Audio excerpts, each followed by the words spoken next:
হাসিনা তুমি নাই, যদি সাহস থাকে বাংলাদেশে আসো, বাংলাদেশে আসো, জেলে যাও। হাসিনা তুমি নাই, তোমার পৃথকতা আছে। পুটপুট করে কলকাতা থেকে দিল্লি থেকে কথা পাঠালে লাভ হবে না। যদি সাহস থাকে বাংলাদেশে আসো, বাংলাদেশে আসো, জেলে যাও।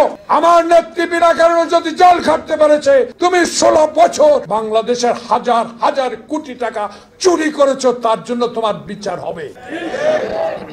সে বিচার করার জন্য এত বিলম্বের দরকার নাই। দেখেন তারেক রহমানের কত দূরদর্শী। কে যেন কে সিএসি রে ধরছে, যায় জুতার 2টা বাড়ি দিছে, তার জন্য তাকে পুলিশ ধরেছে। আমাদের দল থেকে রিজভী সাহেব স্টেটমেন্ট করেছে মব জাস্টিস করা যাবে। কজন বলেছেন এসব কথা? একজনও তো বলেন। তাই আজকে বিনীত অনুরোধ করুন, সদয় অনুরোধ করুন, বাংলাদেশে আমরা বহু অত্যাচারিত। একজন 100টা, 84টা, 150টা, 20টা, 25টা মামলার আসামি। আমরা অনেক কষ্ট করেছি। জনাব প্রফেসর মোহাম্মদ ইউনূস আপনার মতো আরেকজন শিক্ষিত লাগানে বসা আছে।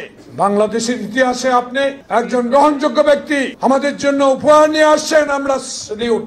আপনার মতো লোককে যেন ষড়যন্ত্রের ফাঁদে কেউ ফেলতে না পারে, সেই দিকে দৃষ্টি রেখেই রোজার আগেই নির্বাচনের ব্যবস্থা করুন। তাই ঐক্য থাকেন, পদ বড় না। সবচেয়ে বড় দল, পদ বড় না। কে পদ পাবেন সেটা আর বিবেচনা করেন না, বিবেচনা একটাই করেন, এই ষড়যন্ত্র প্রতিহত করে এই দেশে একটি সুষ্ঠু নির্বাচনের ব্যবস্থার জন্য তারেক রহমানের সেই সকল কথাকে আমরা মাথা পেতে নিয়ে আন্দোলনে মেনে পড়ব। যদি নির্বাচন হয়